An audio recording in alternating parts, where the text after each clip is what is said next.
Study करने आए, ठीक है। मेरे को पता है बहुत लोगों का प्रोग्रामिंग बैकग्राउंड है या नहीं भी हो सकता है, दोनों पोर्शन मैंने कंसिडर करके चल रहा हूँ, बट मैं एक ही पोर्शन लेके चल रहा हूँ अपनी साइड से, आपका कोई प्रोग्रामिंग बैकग्राउंड नहीं। तो प्रोग्रामिंग में बहुत सिंपल सी चीज है, पहले 3-4 चीजें मैं आपको बता देता हूँ। फर्स्ट स्टेप इज व्हाट, इसमें कॉन्सेप्ट आपको क्लियर करके चलना है, जो कॉन्सेप्ट मैं बताऊंगा वो कॉन्सेप्ट अच्छे से क्लियर करके चलना है। सेकंड लॉजिक, यानी कि मैथमेटिकल पोर्शन, वो आपको प्रैक्टिस करना पड़ेगा। कॉन्सेप्ट में एक बार को मैं हेल्प कर दूंगा, लेकिन मैथमेटिक्स वो अपने एंड पे होता है, उसमें मैं आपको 2+2 सिखा तो दूंगा, और 2+2 कितने तरीके से हो सकता है वो उसके लिए आपको मैथ सीखना पड़ेगा, ठीक है। वो अभी टेस्ट हो जाएगा मैथ्स में, simple plus minus divide multiplication, इसके अलावा मुझे कुछ नहीं चाहिए, उससे पूरा प्रोग्रामिंग सेटअप हो सकता है। थर्ड वन इज योर कि इसमें ना प्रोग्रामिंग के फॉर्मेशन आपको समझना है, तो फॉर्मेशन ऐसे होता है, हर प्रोग्रामिंग का फॉर्मेशन थोड़ा सा अलग होता है। फंडामेंटल सेम होंगे सबके, जो फंडामेंटल वो फंडा किसी भी प्रोग्रामिंग में अप्लाई करोगे सब जगह चलेगा, ठीक है। लेकिन उस प्रोग्रामिंग का बेस फॉर्मेट आर्किटेक्चर जो बोलते हैं हम उसका, वो आर्किटेक्चर फॉर्मेट आपको समझना पड़ेगा कि कौन सा सॉफ्टवेयर ये यूज करते हैं, किस तरीके से ये इंटरप्रेट होती है, ठीक है। ये हमारे लॉजिक फॉर्मेट्स होंगे, हम किस तरीके से चलते हैं। तो पहले मैं स्टार्टिंग से आपको पूरा फॉर्मेशन फॉर्मेट्स आपको समझा देता हूँ, बस एक ही स्लाइड है मेरे पास, उसके बाद आपको स्लाइड नहीं सिर्फ प्रैक्टिकल फॉर्मेट मिलेगा, क्योंकि सारी चीजें पूरा कंप्लीट प्रैक्टिकल है, थ्योरी बस इतनी चाहिए मेरे पास, ठीक है। सारी चीजें हम परफॉर्म करके देखेंगे, सारी चीजें हम चला के देखेंगे, एक एक चीज, और इसमें भी कुछ बेसिक पार्ट्स में आपको बताऊंगा, वो हम लोगों को चला के देखना पड़ेगा, ठीक है। प्रोग्रामिंग नाम सुने हैं, सी, C++, जावा, पाइथन, है ना। डिफरेंस सुने कभी, डिफरेंस क्या होता है इनके बीच में, कोई अगर आपसे पूछे कि what is C, what is C++, Java क्या होता है, अच्छा जावा और पाइथन में डिफरेंस क्या आएगा, ठीक है। सो ये सारी चीजें हमें पहले कवर अप करनी है। अच्छा उससे पहले एक और बेसिक फॉर्मेट, प्रोग्रामिंग लैंग्वेज होती क्या है, आपके अकॉर्डिंग क्या है? कम्युनिकेट, ओके, और कोई answer? Give instruction to computer, और कोई आंसर? वैसे सही आंसर जो इन्होंने दिया वो है कि हम अपने मशीन को सिर्फ इंस्ट्रक्ट करते, कम्युनिकेट नहीं करते। Communication is what, it's a two way formation. जैसे मैंने आपसे कोई क्वेश्चन पूछा, आप मुझे कोई रिप्लाई दे रहे हो, that is called what, two way formation. ये बनाया जा सकता है बट प्रीडिफाइंड मॉडल, बट ये मॉडल आपको क्या करना पड़ेगा, इंस्ट्रक्ट करना पड़ेगा अपनी मशीन को। मशीन के पास हमें बचपन में सिखाया जाता है CPU is the brain of machine, ठीक है। वो ब्रेन नहीं होता, वो हम उसमें इंस्ट्रक्शन फिटअप करते हैं, मतलब जैसा हमने उसको सिखा दिया वो बस वैसा ही रिप्लाई करेगा और कुछ नहीं करेगा। तो मतलब अगर आपका मैथमेटिकल ऑर्डर गलत है या आपका लॉजिक गलत है तो कंप्यूटर भी आपको आंसर गलत देगा, ये आपको समझ के रखना है। तो प्रोग्रामिंग लैंग्वेजेस क्या होती है, programming language is what to instruct a machine, चाहे वो आपका लैपटॉप हो, चाहे मशीन हो, चाहे वो फैक्ट्री में लगा हुआ कोई प्रोडक्शन मशीन हो, कुछ भी हो, कोई डिवाइस भी हो, वो सारी चीजें आपकी क्या होती हैं, इंस्ट्रक्ट होती है, ठीक है। आप जैसा बोलोगे, जैसा प्रोसेस करने के लिए बोलोगे वो वैसा प्रोसेस करेगा, ठीक है। सो पाइथन एंड जावा दोनों प्रोग्रामिंग लैंग्वेज है, दोनों सिस्टम से इंटरैक्ट या आपके मशीन से इंटरैक्ट करने के लिए यूज की जाती है। क्या ये दोनों डायरेक्टली इंटरैक्शन रखती होंगी? नहीं ना। तो एक आर्किटेक्चर और मैं आपको बताता हूँ, एक नॉर्मल सा आर्किटेक्चर है जो हम इसके अंदर फॉलो करते हैं, ये बहुत थोड़ा सा बेसिक फॉर्मेट है। स्टार्टिंग में मैं थोड़ा सा डीप फॉर्मेट ले जा रहा हूँ कि आपको ये बेसिक बैकग्राउंड आपको पता होना चाहिए, कि आपको पता चले कि आपका प्रोग्राम कहीं अटका तो वो कहाँ अटका है, इधर अटका है कि नीचे अटका है, पोर्शन कौन सा है, किस लेवल में वो स्टक हो रहा है, कि हम कहाँ से उसको निकालना है, किन चीज़ों पर फोकस करना है।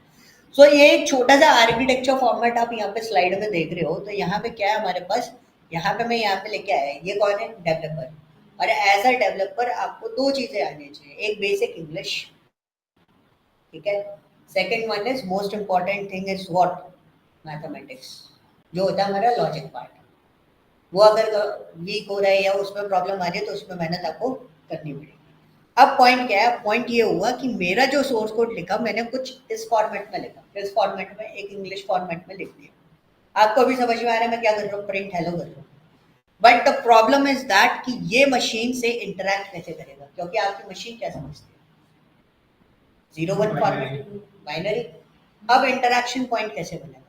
अब इंटरैक्शन पॉइंट आप डायरेक्टली बना नहीं सकते, क्योंकि एक इंटीजर फैमिली होती है।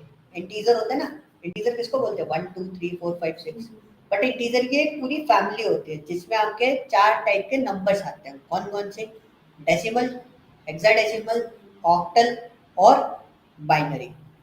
तो जब आप कन्वर्जन क्रिएट करते हो तो आप डेसिमल को बाइनरी में लेके आ सकते हो, हेक्सा को बाइनरी में लेके आ सकते हो, ऑक्टल को बाइनरी में लेके आ सकते हो।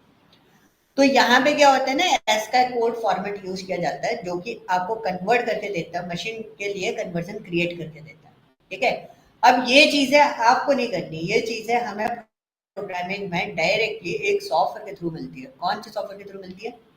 कंपाइलर या इंटरप्रेटर। किसी प्रोग्रामिंग में कंपाइलर होता है, किसी प्रोग्रामिंग के साथ में इंटरप्रेटर लगा होगा, किसी में दोनों लगे होंगे। एज पर द डिमांड ये प्रोग्रामिंग आपकी डिजाइन रहती है। तो आपको ये डिजाइन नहीं करना, ना ही इसको अलग से करना है। आपको इंस्टॉलर्स में आपको बताऊंगा, वो इंस्टॉलर्स के साथ में ये चीजें ऑलरेडी इनबिल्ट आती है, अलग से नहीं लेनी। ठीक है, इन सॉफ्टवेयर का एक्चुअल काम क्या होता है? इन सॉफ्टवेयर, ये सॉफ्टवेयर होने बहुत जरूरी है। अगर ये लॉन्चर्स या ये सॉफ्टवेयर आपके पास अवेलेबल है, इंटरप्रेटर और कंपाइलर, तभी आपका लिखा हुआ कोड मशीन लैंग्वेज या मशीन कोड में कन्वर्ट होगा, डायरेक्टली कन्वर्जन नहीं लेता है। क्लियर हुआ? सो हम लोग कौन सी प्रोग्रामिंग लैंग्वेज पढ़ रहे हैं? पाइथन। पाइथन क्या यूज करता है? पाइथन यूज करता है इंटरप्रेटर। क्या यूज करता है? इंटरप्रेटर। अब मैं कुछ चीजें पाइथन पे लेके आता हूँ और वन बाय वन मैं आपको एक एक पार्ट है ना, जो चीजें मैं इसमें बोल रहा हूँ वो चीजें हम लोग हैंड्स ग्रुप करते हुए चलेंगे साइड बाय साइड, सारी चीजें। सो पहली चीज, पाइथन एक सिंपल प्रोग्रामिंग लैंग्वेज है। सिंपल बेस्ड, वेरी सिंपल इसलिए बोल देते हैं क्योंकि सिंपल इंग्लिश फॉर्मेट में है। सिक्वल कभी आपने देखा होगा तो सिक्वल थॉरली इंग्लिश में है, पाइथन भी ऐसे ही इंग्लिश फॉर्मेट में होता है। But logic is logic, mathematics इसमें तब भी आएगा। ठीक है, सिंटैक्स में हमको इतना ज्यादा इशू नहीं आएंगे, सिंटैक्स बहुत इजी है, थोड़ा सा प्रैक्टिस करोगे सिंटैक्स याद हो जाते हैं इसके। सेकेंड वन इज, इसके 2 मेजर वर्जन आए थे जो 2019 में कंप्लीटली मार्केट से हट चुका है। अब आपका जो एक वर्जन है पाइथन 3 वो चल रहा है। कुछ कंपनीज है जो पाइथन 2 से नहीं हटी है, मतलब कुछ ऐसे प्रोडक्ट है जो पाइथन 2 पे अभी भी चल रहा है। तो इतना ज्यादा आपको इशू लेने की जरूरत नहीं है। आज 2023 चल रहा है, 3 साल में कोई भी कंपनी अपने आप को मोल्ड कर लेती है न्यू टेक्नोलॉजी पे। तो पाइथन 3 में ही आपका सारा कन्वर्जन चल रहा है। अब कोई भी चीज हम पाइथन 2 पर डेवलप नहीं करते।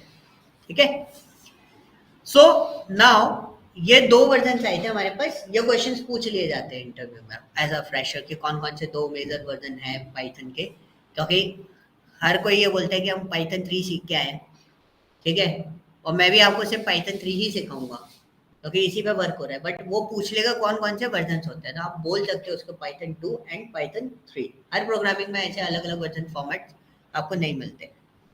ठीक है, Python is interpreted programming language. जो मैंने आपको बोला पाइथन क्या यूज करता है, इंटरप्रेटर यूज करता है। अभी मैं पूरा प्रैक्टिकली आपको बता देता हूँ। हमारे पास 2 सोर्स फॉर्मेट थे। कौन से 2 कन्वर्जन फॉर्मेट थे? कौन से? एक था कंपाइलर और एक था इंटरप्रेटर। अभी एक डायग्राम के थ्रू हम लोग समझते हैं कि what the process of this. Compiler क्या करता है, पहले मैं कंपाइलर के बारे में बात कर लेता हूँ। कंपाइलर क्या करता है,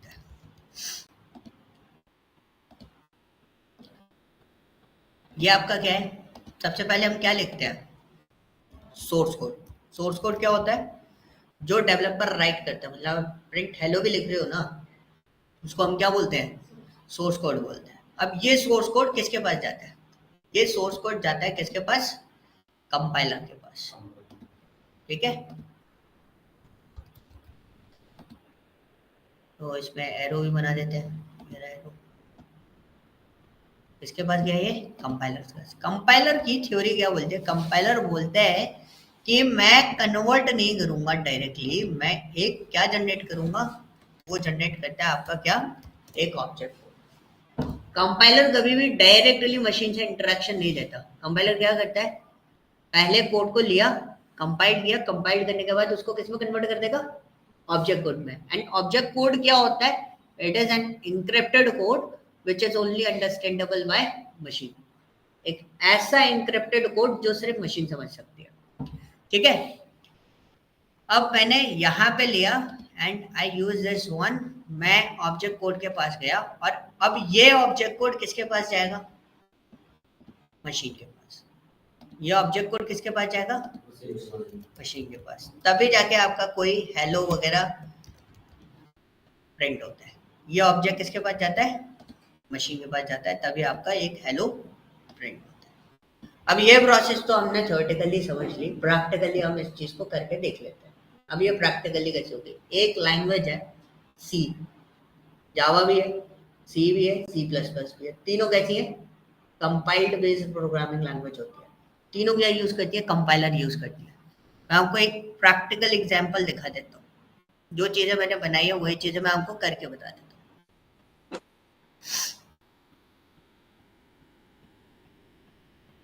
सो मैंने कोई भी प्रोग्राम ले लेना है, अरे नहीं, मैंने एक प्रोग्राम ओपन किया और ये प्रोग्रामिंग लैंग्वेज कैसी है, कंपाइल्ड बेस्ड है। कोड पे ध्यान मत देना क्या लिखा है, उस पर ध्यान मत देना, क्योंकि ये लैंग्वेज दूसरी है।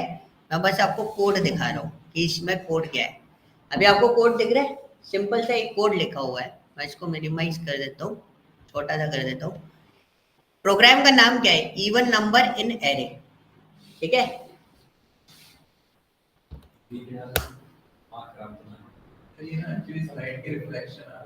एक लाइट मत कर दो, आगे वाली, सबसे आगे वाला स्विच है, सबसे आगे वाला।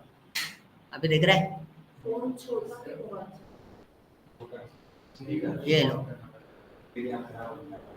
अब दिख रहा है, तो आगे बैठो ना भाई। क्लास बहुत छोटी है ये वाली उसमें प्रॉब्लम हो रही तो मैं दिक्कत हो जाएगी, ठीक है। कोड ही देखना भाई, और कुछ नहीं देखना, बस कोड दिखना चाहिए, मेन चीज वो है। अब आप देखो इस पूरे जो फोल्डर ऊपर जो आपको दिखाई दे रहा है आइकन्स, उसमें मेरा प्रोग्राम जो है वो ये है, इवन नंबर इन एरे। कहीं अवेलेबल है पूरे उसमें, इसका कोई और अदर फाइल अवेलेबल है? ये तो मेरी सोर्स फाइल है जिसपे सीपीपी लिखा है, this is my source file. But इसके अलावा जैसे अगर आप देखोगे इस टाइप की फाइल दिख रही है आपको, आ गई ये वाली, ये दिख रही है, ये ऑब्जेक्ट फाइल्स होती है।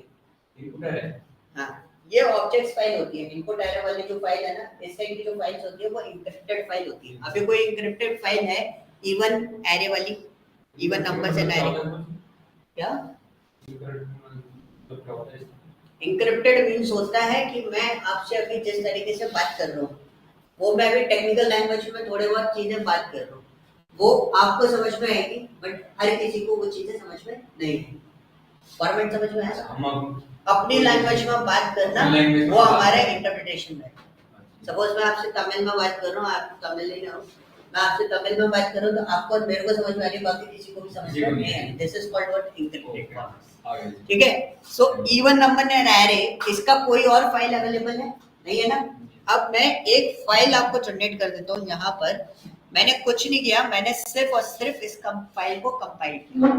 सो यू कैन सी मेरा डायग्राम में बहुत सिंपली मैंने आपको बताया कि मैं जब सोर्स कोड को कंपाइल करूंगा तो मेरा ऑब्जेक्ट कोड जो है वो कौन जनरेट करेगा, कंपाइलर जनरेट करेगा।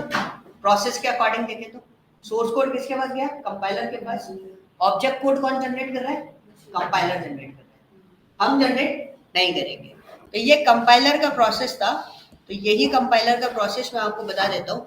अभी देखो जितनी फाइल्स है उसमें एक एक्स्ट्रा फाइल मेरा जनरेट होगा, बन गया, ऑटोमेटिकली एडेड हुआ।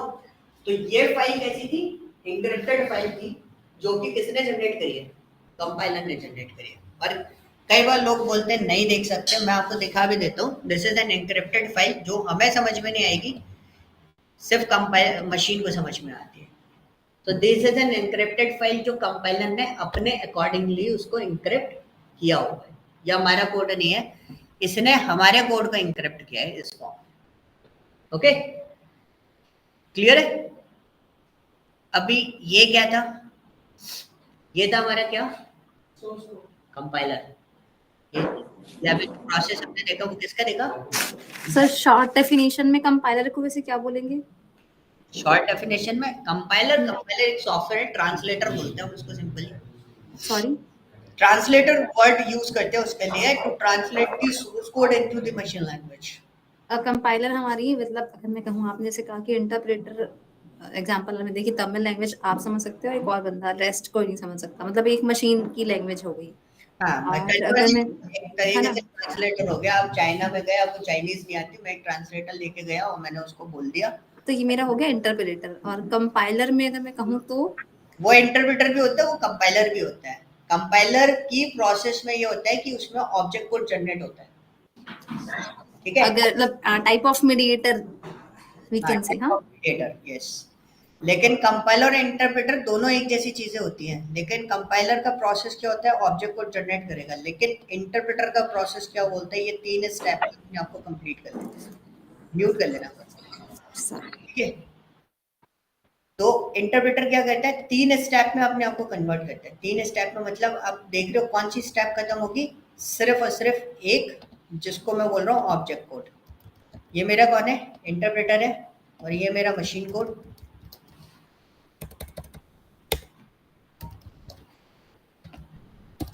ठीक है? And this one is my source code. अब यहाँ पे क्या होता है? Source code is what? Source code is developer written code. जो आप लिखोगे प्रिंट हेलो वगैरह, उसको हम सोर्स, मतलब any command which we want to print, right? Any kind of instructions. ठीक तो अब आपका सोर्स कोड किस में जा रहा है? इंटरप्रेटर में जा रहा है। इंटरप्रेटर में मैंने एक चीज हटा दी, क्या type? Object code. So what is the meaning of that? Interpreter क्या करता है कि आपकी लाइन सही है, सीधा मशीन के पास, डायरेक्ट कन्वर्जन। तो पाइथन जो होती है ना, पाइथन कैसी प्रोग्रामिंग लैंग्वेज है? इंटरप्रेटेड प्रोग्रामिंग लैंग्वेज है। उसका अगर आप टेस्ट करना चाहो तो हम लोग उसका भी टेस्ट परफॉर्म कर सकते हैं।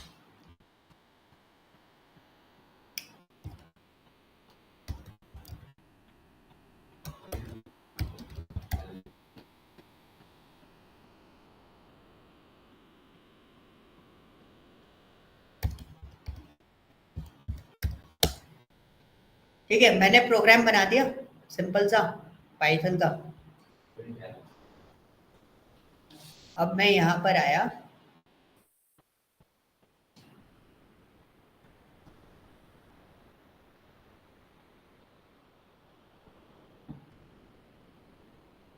फाइल देख रही है टेस्ट नाम की।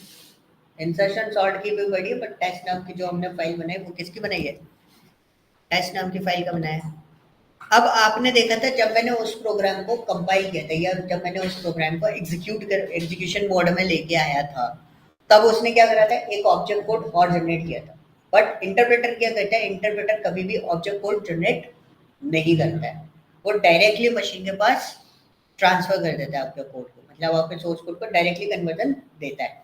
तो जब मैं इस कोड को एग्जीक्यूट करूंगा तो यू कैन सी मेरा आउटपुट जनरेट हुआ। क्या कोई एक्सटर्नल फाइल जनरेट हुआ है मेरा? इंक्रिप्टेड कोई कोड जनरेट हुआ है उसके अंदर? नहीं हुआ ना। So that's why we can say that कि पाइथन जो है वो क्या यूज करता है? इंटरप्रेटर यूज करता है। इसलिए ये जो वर्ड लिखा हुआ है हमने यहाँ पर, क्या कौन सा word? Python is interpreted programming language. तो इसलिए हम इसको क्या बोलते हैं? इंटरप्रेटेड प्रोग्रामिंग लैंग्वेज बोलते हैं। और जो लैंग्वेज आपका कंपाइलर यूज करती है तो उनको हम क्या बोलते हैं? कंपाइल्ड बेस्ड लैंग्वेज बोलते हैं। ठीक है? तो दोनों ही सॉफ्टवेयर का काम क्या है? सेम वर्क है, सोर्स कोड को मशीन लैंग्वेज में कन्वर्ट करना। ठीक है? ये बेस इसलिए बता रहा हूं मैं, ये बेस क्लियर होना चाहिए। बाकी आपके ना तो इंटरव्यू में पूछा जाएगा ना कहीं, ये डेवलपर एंड पे आपसे पूछा जा सकता है, बाकी कहीं और नहीं पूछा जाएगा कि कैसे इंटरेक्शन चल रहा है। ठीक है? सेकेंड पॉइंट क्या है? Object oriented. हमारी प्रोग्रामिंग के बहुत अलग अलग फॉर्मेट्स होते हैं, मतलब जैसे पॉलिसीज होती है ना, अलग अलग पॉलिसीज होती है। सेट ऑफ रूल्स, किसी चीज को कोड करना है तो उसका एक पर्टिकुलर वे होता है। तो उस पर्टिकुलर वे में आपके पास 2 फॉर्मेट्स होते हैं, वैसे तो होते हैं 4। Functional, imperative, POP stands for procedure oriented programming system, ठीक है। और चौथा हो जाना हमारा oops, object oriented programming system. तो पाइथन जो है वो दो फॉर्मेट्स को यूज करते हैं। कौन कौन से? आप पाइथन में कोड पीओपी फॉर्मेट्स में लिख सकते हो, ठीक है, प्रोसीजर ओरिएंटेड प्रोग्रामिंग सिस्टम के फॉर्मेट में, और दूसरा उसके कोड को आप ऑब्जेक्ट ओरिएंटेड प्रोग्रामिंग सिस्टम के फॉर्मेट में भी लिख सकते हो। तो पाइथन दोनों ही पैराडाइम को कवर अप करती है, तो दोनों के साथ में आप वर्कआउट कर सकते हो। हम लोग जो रियल टाइम फेस पे जो यूज करते हैं, हम ऊप्स का यूज ज्यादा करते हैं, ठीक है। तो पाइथन कंप्लीटली ऊप्स को सपोर्ट करती है। आप पीओपी पे भी काम कर सकते हो। मैं आपका काम जो स्टार्ट करूंगा पीओपी से स्टार्ट करूंगा, और लास्ट में जो लेके जाऊंगा मैं लास्ट में आपको उस पे ले जाऊंगा, किस पे? ऊप्स पे। तो ये ऊप्स कॉन्सेप्ट को भी फुली सपोर्ट करती है पाइथन, ठीक है। हाई लेवल प्रोग्रामिंग लैंग्वेज जो मैंने आपको बताया, अभी आपने एक छोटा सा कोड यहाँ पे देखा था, मैंने प्रिंट हेलो लिखा, उसमें कुछ समझने वाली कोई बात थी नहीं थी, स्ट्रेट फॉरवर्ड सिंटैक्स था। इसी वजह से हम उसको क्या बोलते हैं? हाई लेवल प्रोग्रामिंग लैंग्वेज बोलते हैं, ठीक है। Second one is last one is what? Dynamic semantic. Dynamic semantic जैसे ही मैं प्रोग्राम कोड करना स्टार्ट करूंगा, बेसिक डे वन की फाइल जैसे मैं बनाऊंगा, उसमें मैं आपको बताऊंगा डायनेमिक सिमेंटिक क्या होता है। पहली चीज सिमेंटिक का मतलब समझ लो, that is called what? Memory location. Semantic का मतलब क्या होता है? मेमोरी लोकेशन, ठीक है। कुछ बेसिक पार्ट्स है, पहले वो सब कवर अप करके हम खत्म कर लेते हैं। Who uses Python? These are the companies. Maximally अभी बोलूं 60 to 65% मार्केट जो है वो पाइथन ने एक्वायर कर रखा है इंडिया का। सब जगह का नहीं बोलूंगा, बाहर जैसे आप बाहर का प्लानिंग करते हो, अगर आप एमएस वगैरह का प्लान करते हो, वहां पर सबसे ज्यादा जो थोरली घिसा जाता है वो आर लैंग्वेज को घिसा जाता है फॉर द एनालिटिकल पर्पस। यहाँ पे अगर कंपनीज के बेसिस पे बात करोगे तो यहाँ पे पाइथन को घिसा जाता है। तो हर जगह का पोर्शन, हर लोकेशन वाइज, जो लोकेशन वाइज इन सब चीजों की डिमांड चेंज होती रहती है, ठीक है। अपने इधर पाइथन सबसे ज्यादा है, आप मार्केट में कहीं भी जाओगे तो पाइथन पे रिक्वायरमेंट सबसे ज्यादा आपको मिल जाएगी। यस, जॉब वर्किंग मॉडल बोल रहा हूँ एक तरीके से, कि प्रोजेक्ट्स किस पे चलते हैं सबसे ज्यादा, तो वो फॉर्मेट की बात कर रहा हूँ, जॉब की बात नहीं कर रहा। जॉब आपको किसी पे भी मिल जाती है। किसमें? यार मेरे पास जो असाइनमेंट्स आते हैं सबसे ज्यादा आर के आते हैं। जो मेरा स्टैटिस्टिक्स है वो आर का है। मेरे पास यूके के सबसे ज्यादा असाइनमेंट्स है अभी रिसेंट फॉर्मेट पे। तो अगर मैं यूके के असाइनमेंट्स की बात करूँ तो सबसे ज्यादा स्टैटिकल फॉर्मेट हम आर पे यूज कर रहे हैं, या किसी न किसी पर्टिकुलर एसपीएसएस या एसएएस टूल के ऊपर यूज कर रहे हैं उसमें। तो ये थोड़ा सा स्टैटिस्टिक्स अलग अलग है। और इंडिया में हमारे पास जो असाइनमेंट्स आते हैं वो पाइथन पे सबसे ज्यादा आते हैं। आर सीखनी चाहिए सर? क्या लोकेशन वाइज होती है। अगर बच्चे बोलोगे यूके में काम करना है तो मैं आर पे फोकस करूंगा, क्योंकि डिमांड जिस चीज की जहां पर है वही चीज सीखनी चाहिए। मेरा कंसर्न पॉइंट ये नहीं है कि पाइथन सीख लो, पाइथन पे नौकरी मिल जाएगी।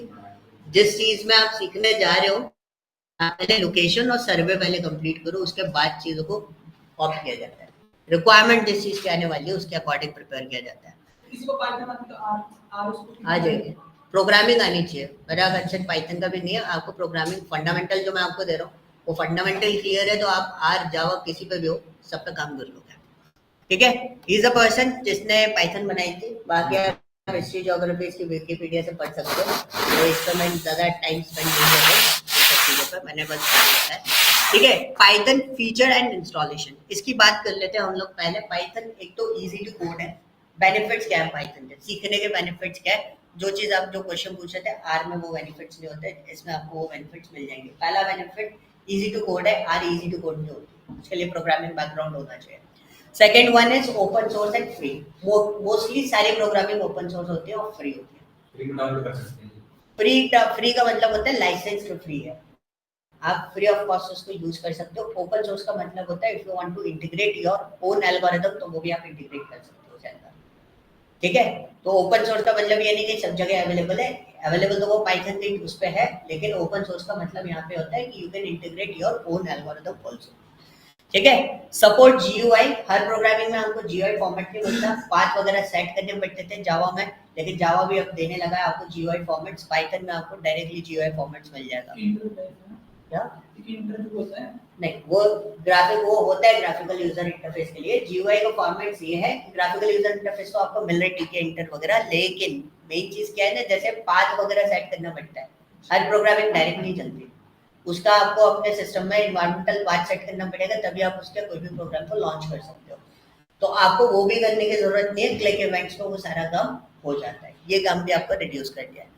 ऑब्जेक्ट ओरिएंटेड अप्रोच जो प्रोग्रामिंग में सबसे डिमांडेड फॉर्मेट होता है, ये अप्रोच आपके पास होनी चाहिए। ये अप्रोच आपको इसके अंदर पहले से मिलेगी। Second one is high level programming language है, वो आपको मैंने बता ही दिया, सिंपल इंग्लिश है।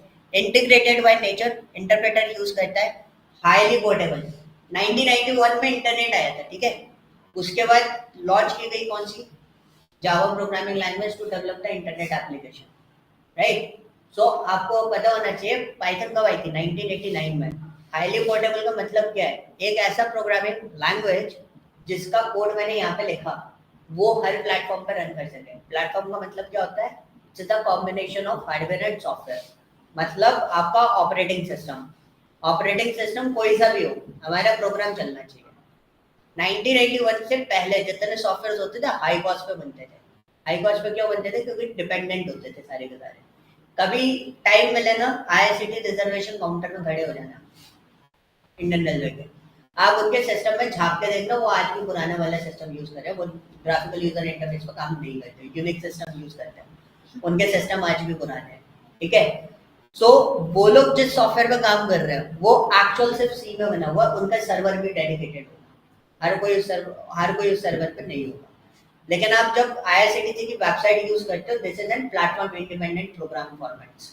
तो वो आप चाहे आईओएस से ओपन करो, चाहे आप विंडोज से ओपन करो, चाहे लिनक्स से ओपन करो, वेबसाइट आपकी ओपन हो जाएगी। ऐसे जो प्रोग्राम होते हैं ना, ये लो कॉस्ट प्रोग्राम पढ़ते हैं, कॉस्टिंग डाउन हो जाती है, क्योंकि आपको कोड कितनी बार लिखना है, एक बार। लेकिन अगर मेरे पास पुरानी प्रोग्रामिंग होती है तो कोड कितनी बार लिखना पड़ता है मेरे को, 3 ऑपरेटिंग सिस्टम है, तीनों के लिए अलग अलग लिखना पड़ता है, तीनों के लिए अलग अलग सर्वर लेना पड़ता है, तो मैं कॉस्टिंग लगाता हूँ उसमें, ठीक है। तो ये सारी चीजें होती है। अब हाईली पोर्टेबल का मतलब हो गया, पाइथन 1989 में आई थी और ये वो प्रोग्रामिंग लैंग्वेज है कंप्लीटली प्लेटफॉर्म इंडिपेंडेंट है। आप किसी, इसका कोड मैंने यहाँ लिखा, मैं आपके पास मैप हो चाहे कुछ भी हो, मैं आपको दे दूंगा प्रोग्राम निकाल के, आप उस पर भी चला लेना एज इट इज, ठीक है। ऐसा C++ इनमें नहीं हो सकता। तो मैप पे प्रोग्राम लिखना है तो आपको सी का प्रोग्राम दोबारा, एप्लीकेशन जो है उसकी दोबारा रीकोड करनी पड़ेगी, वो डायरेक्टली वर्किंग नहीं करती। और पाइथन में ऐसा पॉसिबल है। Third one is highly dynamic.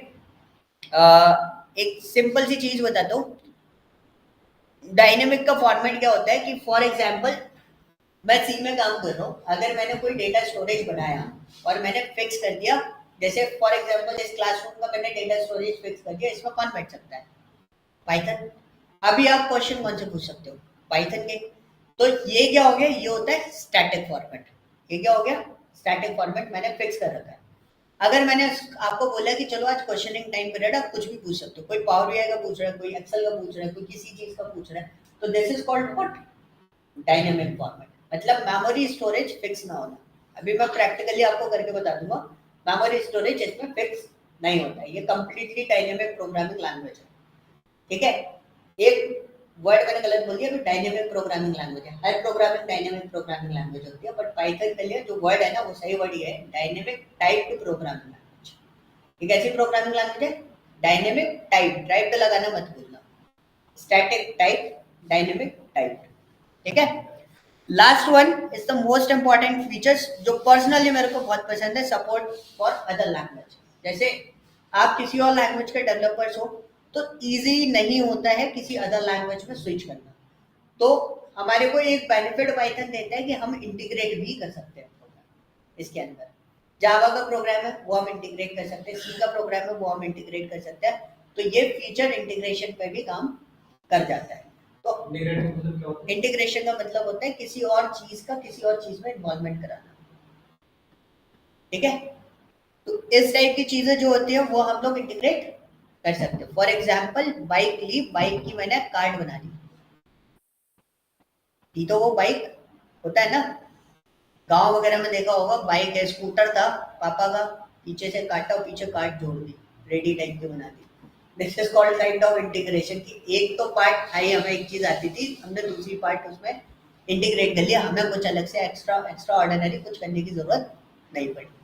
This is the format, ठीक है। Installation is very easy. आपको पाइथन अगर इंस्टॉल करना है तो पाइथन कम्प्लीटली फ्री है, आपको कुछ नहीं करना, you can just go for the python.org website पे जाओ, सिंपली डाउनलोड्स पे जाओ। ये लैंग्वेज जो सॉरी ये जो वेबसाइट है वो खुद में एक एनालिटिकल वेबसाइट है। आप जैसे ही डाउनलोड पे आओगे तो ऑटोमेटिकली आपका विंडोज ऑपरेटिंग सिस्टम है, मैक है, कुछ भी है, वो ऑटोमेटिकली डिटेक्ट कर लेगा। आपको सिंपली उसको यहाँ से डाउनलोड करना है। जो लोग कर रहे हैं वो कर लें साइड बाय साइड, क्योंकि ये प्रोसेस बार बार प्रोसेस नहीं हो पाता है, और साइड बाय साइड लेके चलते रहना, क्योंकि ऐसा ना हो, कई बार ऐसा होता है क्लास में मैं पाइथन में पढ़ा रहा हूँ, डेटा स्ट्रक्चर हो, वो पाइथन इंस्टॉल कर रहे हैं अभी भी, तो वो प्रॉब्लम फट जाती है। ठीक है, इस चीज पे ध्यान देना। यहाँ पे एक छोटा सा इंस्ट्रक्शन है, आपको यही इसी टाइप का विंडो आएगा, मैंने 3.6 का लगा रखा है ऑनलाइन निकाल के, इसी टाइप का विंडो आएगा। तो यहाँ पे इंस्टॉल नाउ, कस्टमाइज इंस्टॉलेशन और लॉन्चर, इस पे क्लिक होगा। ठीक है, ऑलरेडी टिक होगा, लेकिन ऐड पाथ पाइथन इस पे जरूर टिक कर दे। अगर इस पे टिक नहीं करा तो फिर मैनुअली करना पड़ता है, उससे बेटर है कि आप इस पे टिक कर दें और इंस्टॉल नाउ पे क्लिक कर दें। ठीक है, कुछ नहीं करना, बहुत सिंपल है, इस पे टिक कर दो और इंस्टॉल नाउ पे क्लिक कर दो। बहुत छोटा सा सॉफ्टवेयर है, 24-25 MB का सॉफ्टवेयर, ज्यादा बड़ा नहीं है। ठीक है, इतना करने के बाद आपका पाइथन इंस्टॉल्ड हो जाएगा।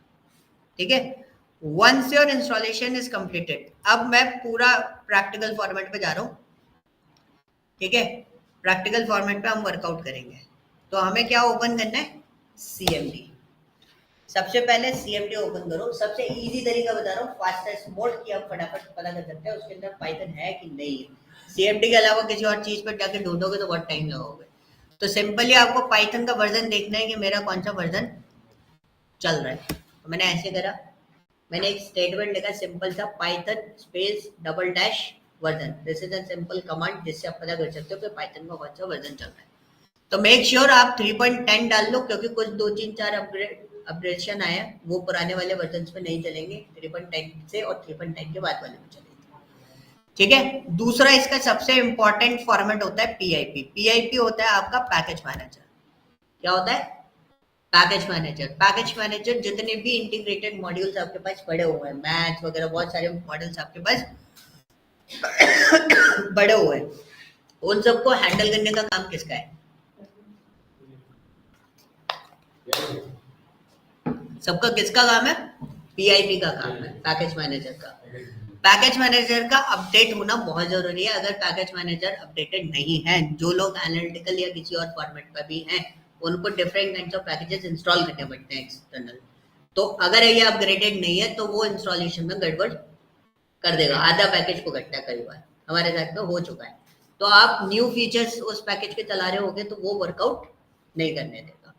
तो अगर पैकेज मैनेजर अपडेटेड नहीं है, जैसे मेरे को नहीं पता, इंटरनेट कनेक्शन से कनेक्ट कर लेना, वैसे तो ऑफलाइन चलता ही है, लेकिन अपडेट करने के लिए आपको नेट कनेक्शन की जरूरत पड़ेगी। ठीक है, तो हमें लिखना है Python -m PIP install / upgrade PIP। Sorry, ठीक है, ये आपको राइट करना है, एंटर कर देना। अगर आपका पैकेज मैनेजर अपडेटेड होगा तो रिक्वायरमेंट सेटिस्फाइड लिखा हुआ आ जाएगा। जैसे मेरा अपडेटेड नहीं था तो मेरे को डाउनलोड करके दे दिया उसने, और वो उसको इंस्टॉल कर देगा। सक्सेसफुली इंस्टॉल्ड हो गया। अब देखो, मेरा PIP का वर्जन पहले दूसरा था, हम दूसरा है। ठीक है, पहले वर्जन कौन सा था, 23.2, अब कौन सा है, 23.3। तो इस तरीके से आपको लेके चलना है इसको।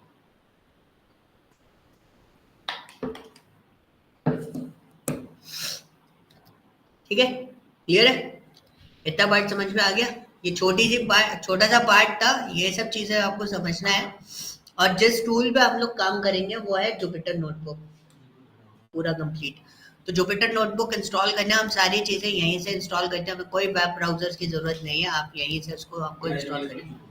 PIP इंस्टॉल जुपिटर, ये लिख दो और एंटर मार दो और छोड़ दो उसको, वो इंस्टॉल हो जाएगा। ठीक है, अगर इंस्टॉल्ड होगा तो आपको इस तरीके से क्या देगा वो, रिक्वायरमेंट सेटिस्फाइड का ऑप्शन देता रहेगा। ठीक है, रिक्वायरमेंट ऑलरेडी अपडेटेड है। क्लियर? अब मेरे पास क्या क्या चीजें मिलती है पाइथन जब हम इंस्टॉल करते हैं, तो मैंने पाइथन तो इंस्टॉल कर लिया, पाइथन इंस्टॉल कर लिया, तो पाइथन के साथ में क्या क्या चीजें मिलती है, कहाँ कोड करना है, तो डिफॉल्ट फॉर्मेट पे आपको एक ऑप्शन मिलता है क्या, आईडीएलई। आइडियली पाइथन का इंटीग्रेटेड डेवलपमेंट इन्वायरमेंट होता है जिसमें आप कोई भी कोड लिख के आप अपना काम कर सकते हो। जैसे मैंने डबल कोट्स लिख के एक हेलो प्रिंट करा दिया, सिंपली यू कैन सी मेरा हेलो प्रिंट हो गया। ठीक है, अगर मेरे पास सिंगल सिंगल इंस्ट्रक्शन के बेस पे काम करना है तो I can use this one, और मेरे को सेव करना है तो नॉर्मली इसको जैसे नॉर्मल फाइल सेव होती है वैसे आप सेव कर सकते हो, कुछ भी लगाने की जरूरत नहीं पड़ेगी क्योंकि ये पाइथन का खुद का टूल है। तो .py जो एक्सटेंशन होता है ना, बाय डिफॉल्ट इसमें अप्लाई होके आएगा। ठीक है, और अभी बता रहा हूँ, म्यूट कर लेना भाई, इसका म्यूट है। ओके, कहाँ गया ये रहा। अब मेरे को नोटपैड जैसा कुछ चाहिए, मेरे को प्रोग्राम सेव करना है, जैसे नॉर्मली हम प्रोग्राम बना के रखते हैं, जैसे मैंने अभी एक हेलो का प्रोग्राम बना के सेव कर दिया था, तो आप कंट्रोल एन दबाओ तो ये नोटपैड जैसा आपको पोर्शन यहाँ पर मिल जाता है। आप इसके अंदर भी, मैंने इसके अंदर भी वही चीज़ लिख दी, हेलो, छोटा जगह देगा, मेरे को सेटिंग वेटिंग मैंने करी नहीं है क्योंकि मैं इसमें वर्कआउट नहीं करता हूँ। तो ये हर बार क्या बोलेगा आपको, पहले प्रोग्राम सेव करने के लिए बोलेगा, पहले आपको इस सोर्स कोड को सेव करना है, कहीं भी सेव कर लो जहां मर्जी हो, कोई लोकेशन का कॉन्सेप्ट नहीं है इसके अंदर, तो आपको लिख देना टेस्ट। अगर ये पाइथन का आईडी नहीं होता तो मुझे इसके आगे क्या लिखना पड़ता, .py। .py is the extension of Python file, तो मेरे को लिखने की जरूरत नहीं है, नीचे आप सेव एज टाइप देखो ऑलरेडी क्या है, पाइथन फाइल्स का है। मैं सिंपली इसको सेव करूंगा, यस, रिप्लेस इट। अब मेरा डेटा जो है ऑटोमेटिकली, लेकिन आउटपुट का आएगा, आईडीएलई के अंदर आउटपुट आ रहा है। ठीक है, ये कुछ चीजें बहुत सिंपल सी चीजें थी, बट हम इसको यूज नहीं करते। हम लोग यूज जो करते हैं वो क्या यूज करते हैं, जुपिटर नोटबुक। अब जितनी कहानी मैंने आपको उसमें समझाई थी किसके अंदर, आईडीएलई के ऊपर, वही सारा आईडीएलई मेरे को यूज करते हुए देखोगे, मैं उधर जाके यूज नहीं करता हूँ, मोस्ट आईडीएलई को यहाँ सीएमडी पे यूज करता हूँ। सीएमडी पे ऐप और आईडीएलई यूज करना, मैं भी आपको मना करूंगा उस पर मत यूज करो, इस पे आदत डालो, क्योंकि उस पर टाइम लगता है, इस पर टाइम नहीं लगता है, नहीं इस पर। ठीक है, वो उसका बता रहा हूँ, आईडीएलई के लिए रिप्लेसमेंट बता रहा हूँ। आईडीएलई आप यहाँ पर यूज कर सकते हो, पाइथन डाला, पूरा आईडीएलई ओपन हो गया जो हम लोग वहां पर ओपन कर रहे थे सिर्फ पाइथन लिखने से, और ये सबसे फास्टेस्ट मोड होता है। आप इसमें लिखना चाहो print double quotes hello, enter करा, आपका आउटपुट आ गया। ठीक है, वही फॉर्मेट्स है, वही सारी चीजें हैं, बट आइडियली यूज का आता है। कभी कभी क्या होगा, आप प्रोग्राम लिख रहे होगे, कहीं कहीं क्या होता है, छोटे छोटे इंस्ट्रक्शन जो है ना वो अटक जाते हैं, अब हमें वहाँ प्रोग्राम में वो चीज समझ में नहीं आ रही होती है, तो आप उस इंस्ट्रक्शन, सिंगल इंस्ट्रक्शन यहाँ पर राइट करके चला के देख सकते हो कि वो प्रोग्राम कहाँ और कैसे अटक रहा है, लेवल वाइज। ठीक है, तो ये सारी चीजें आप यहाँ से मेंटेन कर सकते हो। हम लोग जो यूज करेंगे वो क्या यूज करेंगे, हम लोग यूज करेंगे जुपिटर नोटबुक। क्या यूज करने वाले हैं, जुपिटर नोटबुक। अब जुपिटर तो इंस्टॉल कर लिया, एक्सेस कैसे करना है, बहुत सिंपल है, आपको यहाँ पे लिखना है क्या, जुपिटर नोटबुक। ठीक है, आप यहाँ से भी डाल के चला सकते हो, स्पेलिंग गलत है। ठीक है, तो यहाँ से आपको चलाना है, और ये सर्वर बेस्ड होता है। ठीक है, पाइथन बहुत जगह यूज होती है, बहुत सारे डेवलपमेंट एरियाज में यूज होती है, बहुत जगह, गेम डेवलपमेंट, नेटवर्किंग, जितने भी आप, वॉशिंग, फोन चला रहे हो, इंस्टाग्राम चलाते हो, रील देखते हो, कभी स्टैटिस्टिक्स देखा उसमें कि कितनी रील देखी है, नहीं देखना, वो एनालिटिकल पॉइंट के लिए भी आप पाइथन यूज कर सकते हो। फेसबुक भी कर रहा है, मतलब जो उनकी जो मतलब कुछ भी है यूज हो रहा है, फेसबुक भी कर रही है, सब जगह यूज होगा पाइथन, सब बहुत सारी प्रोग्रामिंग लैंग्वेज है, हर जगह यूज अकाउंट को संभालने के लिए भी इसकी यूज हो रहा है, सब जगह यूज है है ना। तो पाइथन का ऐसा एज सच कोई फॉर्मेट नहीं है कि पर्टिकुलर एक ही लोकेशन पे यूज होता है, ये ना सर क्या है, नासा ऑर्गेनाइजेशन है, गूगल ड्राइव पे उस पे जाओ, विकिपीडिया पे यूज इसको कर रहा है। वहां पढ़ो। इसरो भी यूज करता है, कैलकुलेशन मॉडल पे बहुत अलग अलग पैटर्न्स होते हैं, उनमें यूज है ना। तो वो अपन डिस्कस करते रहेंगे साइड बाय साइड, अभी प्रोग्रामिंग के बारे में डिस्कस करते हैं, है ना। और क्या बता रहा था मैं, हाँ जुपिटर की बात कर रहा था। एक तो जुपिटर ओपन करने का तरीका जो CMD पे जुपिटर लिख दिया, दूसरा तरीका विंडो प्लस R दबाओ और यहाँ पे आप क्या लिख दो, जुपिटर नोटबुक। इतना लिखने से भी आप इसको ओपन कर सकते हो। कौन सा इंटरनेट कनेक्शन इंटरनेट कनेक्शन है, नहीं ऐसा वाईफाई से कनेक्ट किया था। कनेक्टेड है कि नहीं है? कनेक्टेड है तो नेट कनेक्शन ड्रॉप हुआ होगा बीच में से, ठीक है। ये भी दोबारा से करने का है। कोई बात नहीं, बाद में आपको बता दूंगा। नेटवर्क बार बार जा रहा है, बिस्किट चल रहा है ना वाईफाई। तो अभी मत करो, अभी बाद में कर लेना। इधर ध्यान दो पहले, पीछे इधर ध्यान दो, ठीक है। सो मैं अभी कुछ पार्ट्स आपको बता रहा हूँ। This is an Jupiter. Tool training मैं कल दूंगा, आज नहीं दे रहा हूँ tool training. Will discuss about the Python more, कि पाइथन में और क्या चीजें हैं। पहले मैं आपका फोल्डर बना देता हूँ 230 बैच का।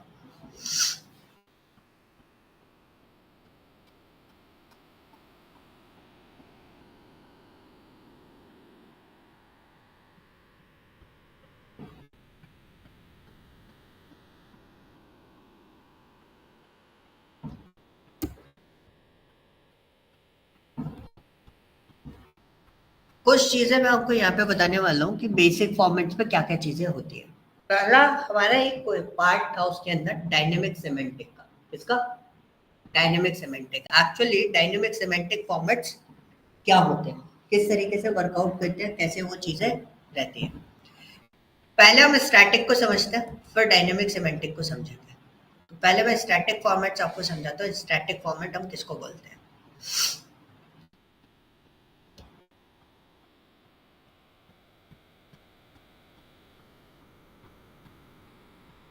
ये एक स्टैटिक टाइप का प्रोग्रामिंग लैंग्वेज है। कैसी है?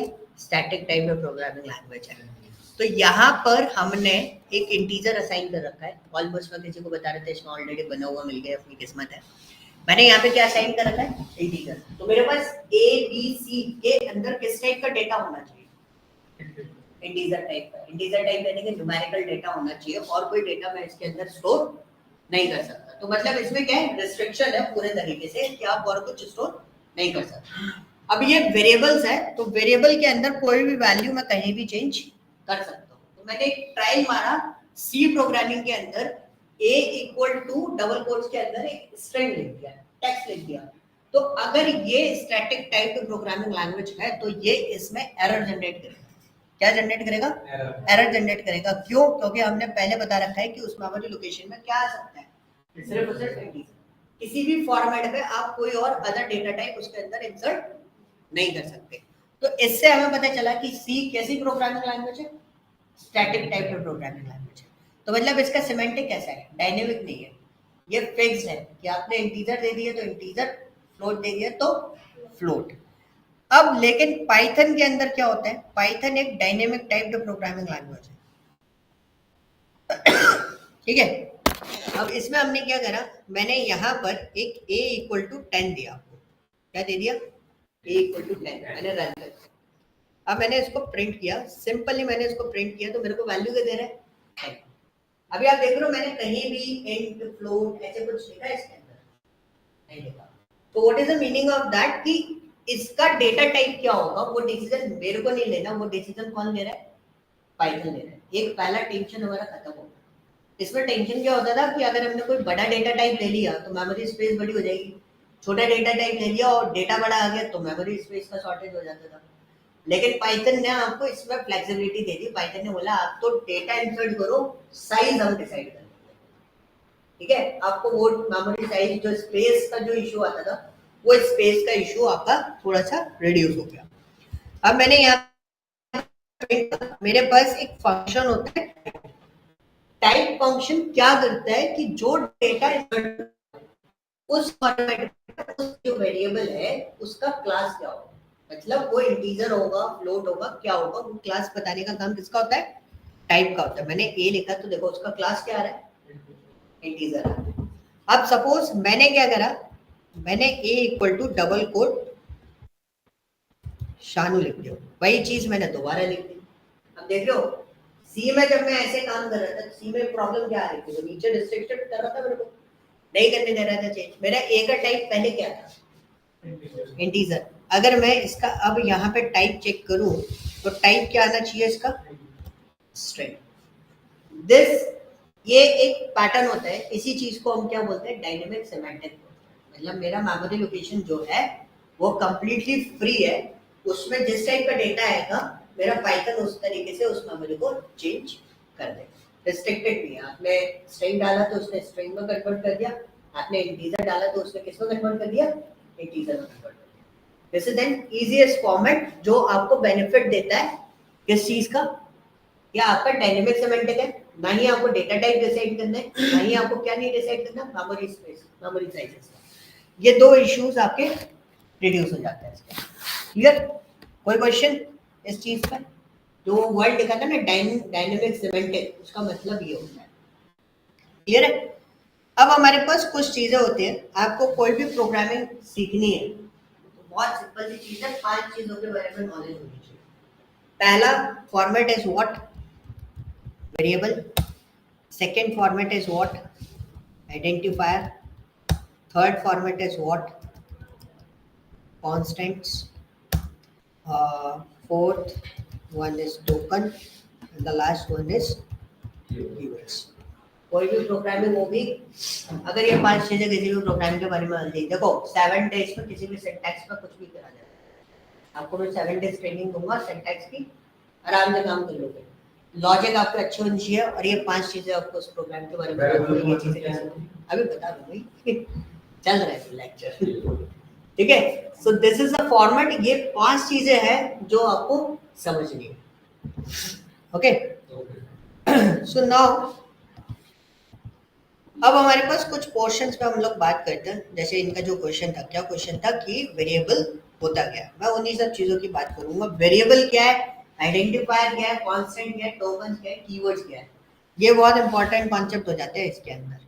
वेरिएबल इज व्हाट, कि मैंने एक बॉक्स बनाया, तो वेरिएबल के बारे में हम एक सिंपल सी चीज बोलते हैं, that is called what, temporary memory location.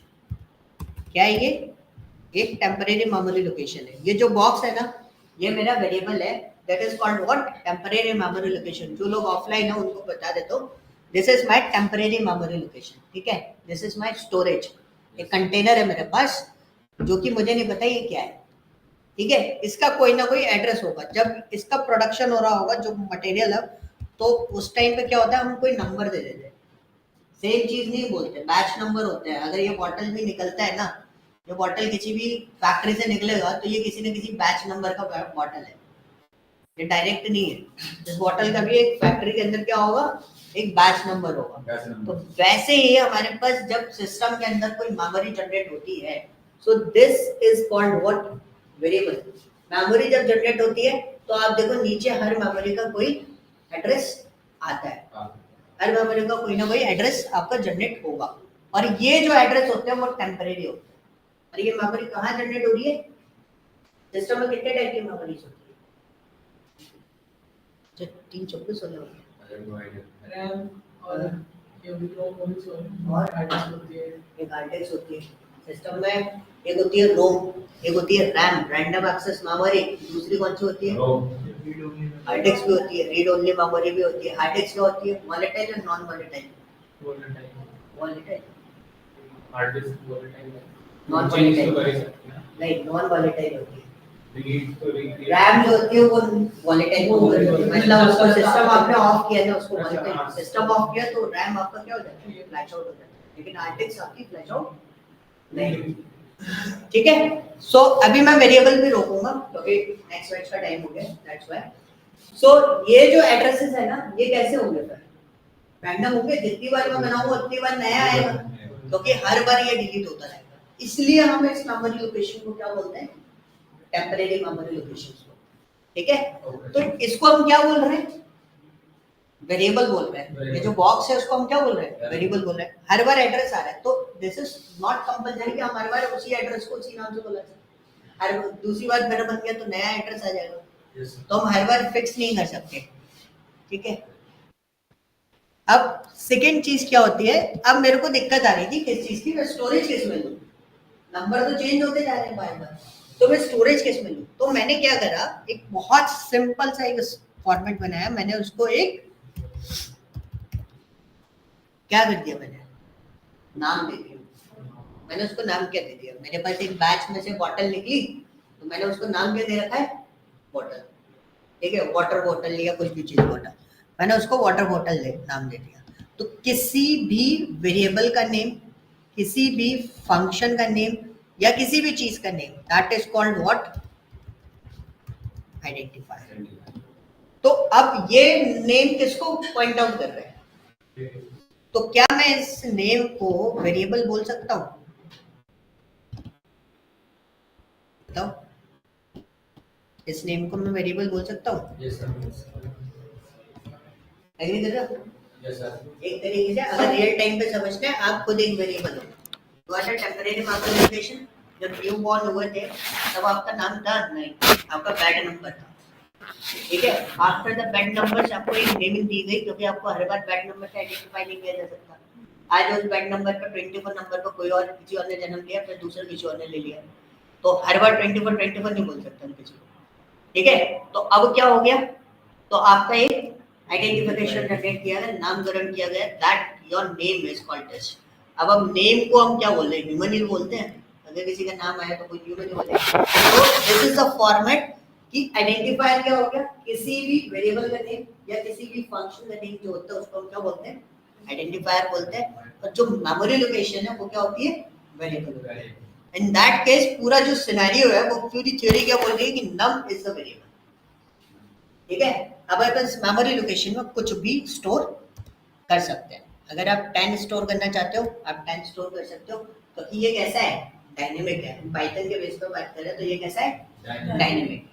Clear, ये पॉइंट समझ में आया, ठीक है। सो इतनी पोर्शन में कोई दिक्कत किसी को, ये वाले पार्ट में। अभी हमारे 3 चीजें बाकी है, constant, tokens and the last one is your क्या, कीवर्ड्स, ठीक है। वो 3 चीजें हम कल कवर अप करेंगे इन डिटेल, बट ये वाली थ्योरी याद रखनी है, ये थ्योरी बार बार रिपीट नहीं होती, इसलिए, ठीक है। कुछ इसके इंस्ट्रक्शंस बताऊंगा, वेरिएबल में इनपुट कौन से ले सकते हो, चेंज कर सकते हो कि नहीं कर सकते, किस तरीके से उसके नेमिंग कर सकते हो, वो सारी चीजें। इंडस्ट्री लेवल पे क्या हम पैटर्न फॉलो करते हो, बस वो पैटर्न अपने दिमाग में डाल लेना, बाकी कुछ नहीं बैठा, ठीक है।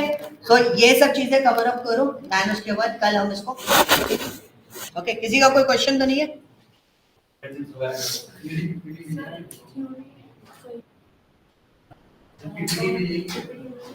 प्रेजेंटेशन मैं डाल दूंगा, शेयर कर दूंगा क्लाउड पे, उसमें ले लेना, ठीक है।